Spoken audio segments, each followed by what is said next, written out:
Magandang araw SS3B. Kung handa na kayo makinig sa ating talakayan ngayon, ay maaari ba ako makareceive ng mga heart reacts? Tanda ng inyong pakikinig at atentibo niyong pakikinig sa akin. Ayan, mukhang handa na ang bawat isa.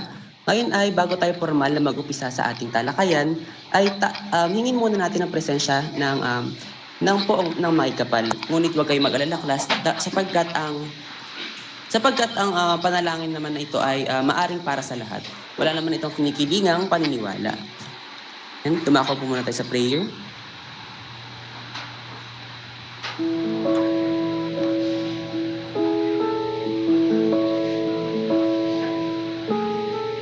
O God, the creator of the heavens and the universe, you are worthy of our praises. In you alone, we pray and submit ourselves, for we are nothing without you. We humbly ask for your forgiveness and mercy. Dear Lord, we gather here today with the intent of doing good in thy name. Guide us to the right path. May our efforts be blessed with insight, understanding, wisdom, and respect for all. May our deep faith in you give us strength to act honestly and well in all matters before us. Amen. Ayan. Ulit class, magandang araw sa ating lahat. Ngayon, bago tayo tumungo sa ating aralin, ay sa sekretary natin, nais ko lamang malaman, meron bang lumiban sa ating klase ngayong araw? Mayor, maaari mo bang itala? Sige, Jericho, maaari mo bang itala? Kinagagala ko po na wala pong lumiban sa ating klase ngayong araw na ito. Ayan, mahusay. Tanda lamang yan na sabik kayong matuto ngayong araw. Ngunit bago tayo tumungo sa ating aralin, ay ako may mga inihandang panuntunan na magiging gabay natin upang epektibo nating matutunan ng ating aralin ngayong araw. Hindi ko na ipapabasa sa inyo to, babasahin ko na lamang upang makatungo na tayo sa ating aralin. Tatandaan natin ang salitang isip. Ingat sa gamit at kapaligiran, gamitin ng maayos ang device at manatili sa tahimik na lugar. Seryosuhin ang pag-aaral, pumasok sa tamang oras, makinig at iwasan ng multitasking, igalang ang guro at kamag-aral kapag nagsasalita, gumamit ng mga magalang na silta at huwag mang istorbo sa klase, panatilihin ang pakikiisa sa mga gawain. Naunawaan ba ang ating panuntunan sa klase class? Maaari ba ako makareceive ng heart react? Ayan, mukha namang naunawaan nyo ang ating panuntunan sa klase. Ngayon ay tutungo muna tayo sa balitaan. Ngayon class, bago kayo pumasok sa ating platform, sa ating online platform, nakapakinig ba kayo o nakapanood ng isang balita? Maari bang may magbahagi na kanilang narinig o napanood na balita ngayong araw? Yes, Melody, maari ka bang magbahagi? Meron ka bang napanood o napakinggang balita ngayong araw? Hello po, sir. Tulad po Hello ngayon, po. ayan. So, marami po nagpa-protesta ng mga jeepney driver dahil nga po sa pagtaas ng gasolina. Ayan, mahusay. Talaga namang malaki ang epekto na nangyayaring digmaan sa kabilang panig ng daigdig hanggang sa ating lugar o sa ating bansa ay tunay na naaapektuhan ang pamumuhay hindi lamang nating mga normal na tao, kundi lalo naaapektuhan ang mga jeepney drivers o yung mga PUV drivers natin. Ngayon class, bago tayo tumungo sa ating aralin, ay nais ko lamang munang itanong, bago tayo formal na tumungo sa ating gawain. Kapag naririnig niyo ang salitang estruktura, ano ang unang pumapasok sa isip niyo? May maari bang sumagot, class? Kung wala, sige, tatawag na lang ako. Dranreb, maari ka bang magbahagi kung anong unang pumapasok sa isip mo kapag naririnig mo ang salitang estruktura?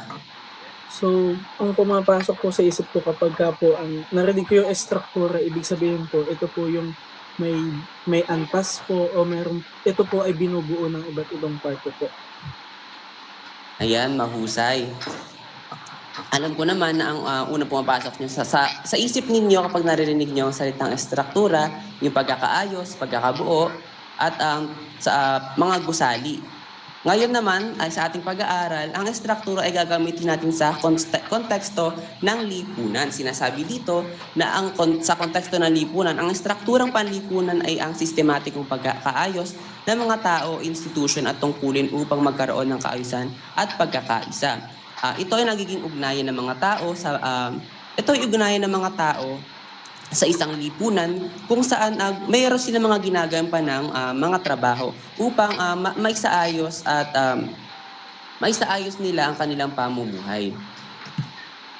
Ngayon, mayroon akong inihandang gawain upang malaman ninyo at masuri ninyo na kung anong mga estruktura o malipunan ng ating tatalakayin ngayong araw at tatawagin natin itong word quest. Ngayon, para naman sa panuto, ayan. Susuriin nyo lamang at sasagutin ng mga tanong sa pamamagitan ng mga description at mga letrang nasa ibaba. Ngayon, tumungo na tayo sa unang tanong. Ayan. May nais bang sumagot sa ating unang description at unang tanong? Sige, maaaring magtaas ng kamay sa mga nais sumagot. Ayan. Sige nga, tingnan natin. Yes, John Michael, maaari ka bang magbahagi? Ang lungsod na ito ay nagsisilbing lugar ng kapanganakan ng demokrasya at tulad isa pang lungsod sa Gresya na mayroong oligarkiyang pamamahalaan. Ito ay Ayan. Athens. Sige nga, tingnan natin kung Athens ang kasagutan. Ayan, tama. Maaari niyo bang palakpakan ng inyong kaklase? Ayan, tumungo na tayo sa susunod na tanong. Ayan, may nais bang sumagot? Maaari na magtaas ng kamay. Ayan, sige nga, Marinel, maaari mo bang basahin at sagutin ang susunod na katanungan? Ang lungsod na ito ay tinuturing na pamayanan ng mga mandirigma at nagsilbing tagapagtanggol ng lungsod sa mga panganib. Sparta po. Ayan. Sparta. Tingnan nga natin kung tama ang iyong kasagutan. Ayan, mahusay. Sa pangatlong tanong, may nais bang sumagot? Maaaring magtaas ng kamay.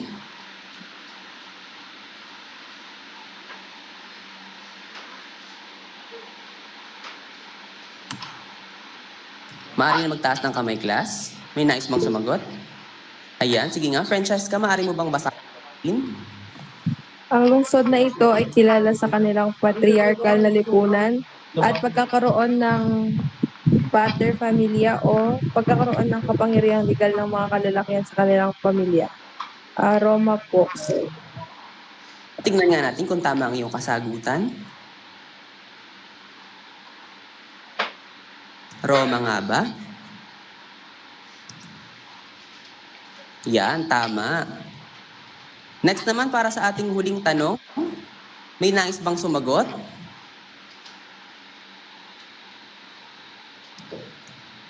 Maaari na magtaas ng kamay, maaari na pong sumagot. Itaas na lamang po ang kamay. Ayan, mukhang walang gusto sumagot. Tatawag na lang ulit si Sir. Ayan, sige, Josh, maaari mo bang sagutin?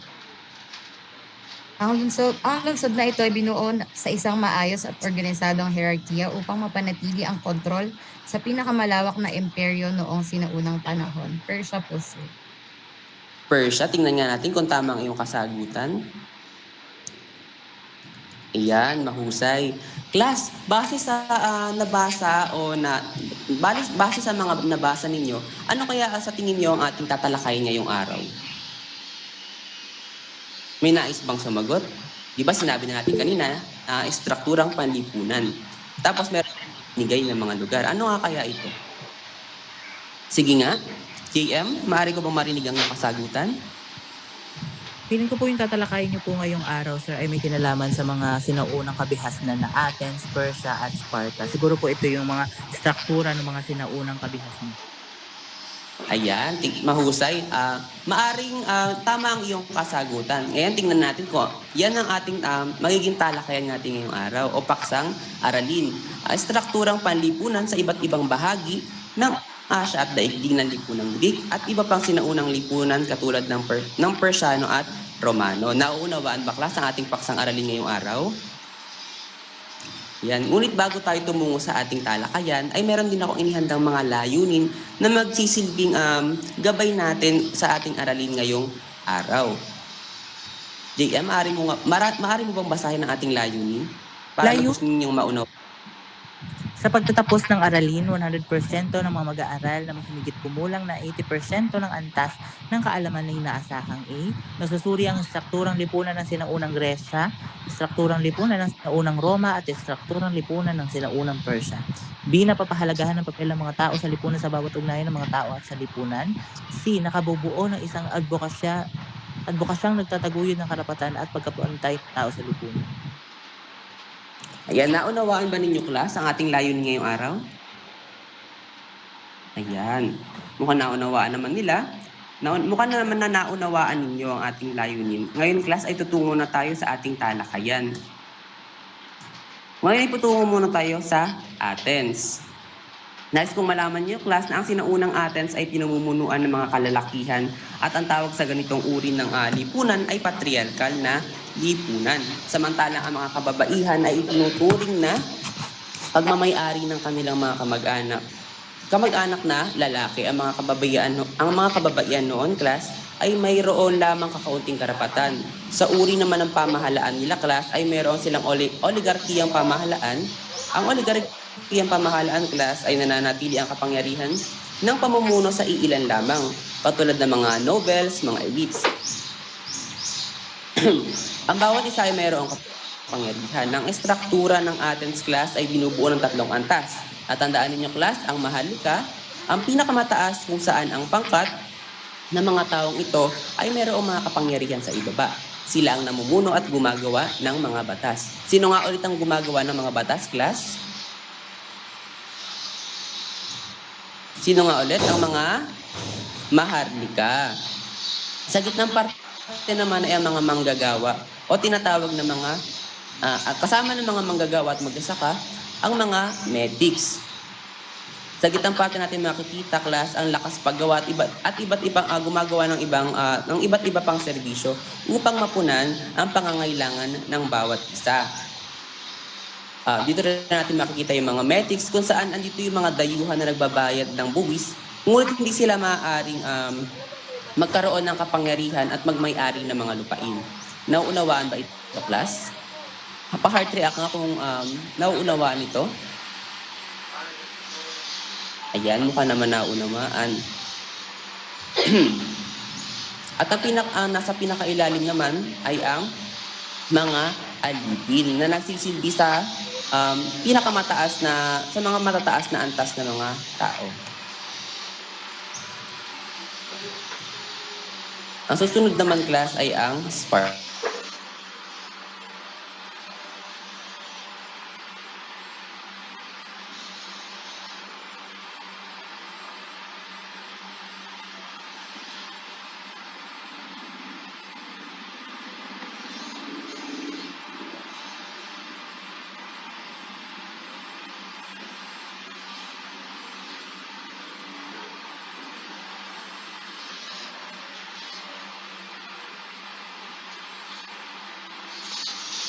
May technical glitches ba?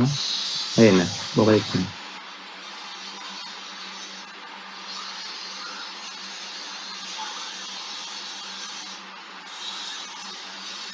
Naka-off mic ka ata.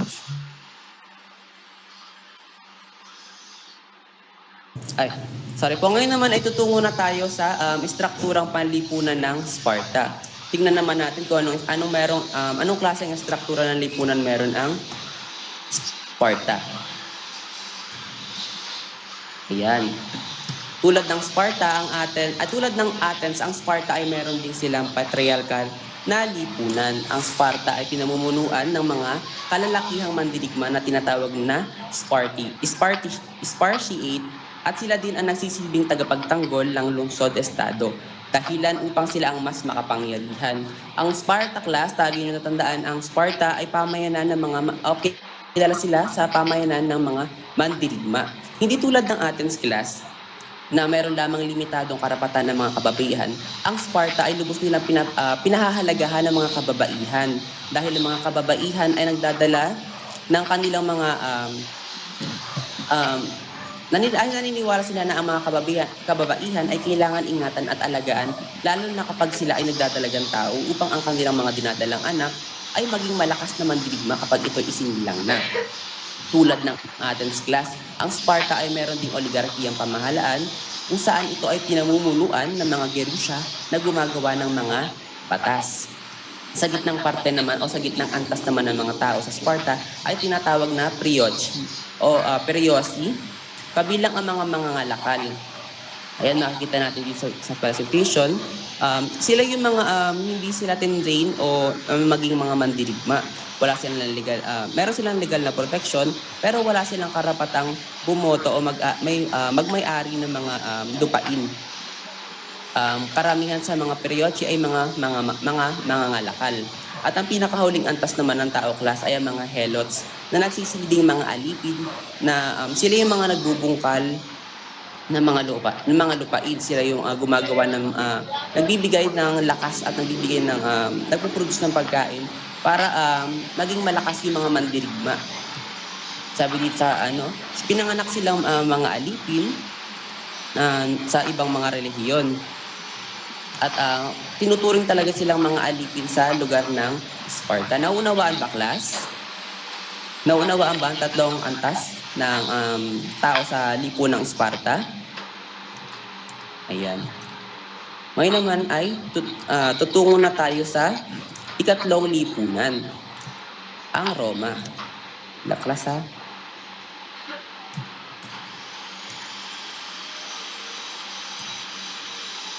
Ayan. Nakikita ba ang slides, class? Pa-heart react na lang kung maalinaw na nakikita. Ayan. Tutungo naman tayo sa estrukturang lipunan ng sinaunang Roma. Ito ay binubuo ng 4 na antas ng tao. Ito ay ang patrician na siya nagmamay-ari ng mga lupain at bumubuo sa karamihan ng mga senado. Ang mga plebeian naman ay ang pangalawa sa antas ng mga tao sa lipunan na binubuo ng mga manggagawa, mga ngalakal at magsasaka. Ngunit ilan sa mga plebeian ay ilan naman sa mga plebeian ay may karapatan at meron silang mga lupain na pagmamay-ari. Ngunit ilan lamang ito, class. Mayroon din silang tinatawag na paterfamilias o mga kalalakihang namumuno sa kanilang mga pamilya at meron silang mga kapangyarihang legal o tinatawag nilang patria potestas. Naunawaan ba ito, class? Ayan, mukha naman nauunawaan. At sila ginagamit upang pambayad ng mga mangalakal. Kung makikita natin dito, class, sa description ng Roma, yung mga patrician ay mga nagmamay-ari, katulad nga sinabi ko kanina, nagmamay-ari sila ng mga lupain. O karamihan sa kanila ay mga nasa konsul o mga husgado, mga senador. Karamihan din sa kanila ay galing din sa, kung ang ama nila ay galing na rin sa mataas na antas ng tao, nagkakaroon sila ng pagkakataon na maging nahumalili sa kanilang mga magulang. Sunod yung mga plebeians, yung mga public office councils class. Meron silang mga maliliit na pataniman at mga tindahan. At pwede silang magpakasal sa mga patricians. Sunod yung mga freedman o yung mga napakawalan galing sa pagkakaalipin at meron lamang kakaunting karapatan. Ang susunod naman ay ang mga alipin, kung saan sila yung mga nagtatrabaho para sa mga tao at maaring ipagbili o ipambayad sa mga pagkakautang ng kanilang mga amo. Ngunit class, kaya din nilang bilhin ng kanilang sarili o kaya nila tubusin ng kanilang sarili sa pagkakaalipin. Naunawaan ba ito, class? Pa-heart react naman. Ayan, mukhang nauunawaan naman. Sean, thank you very much. Okay na tayo dyan, anak. Salamat po. Marcy, di ba may klase kayo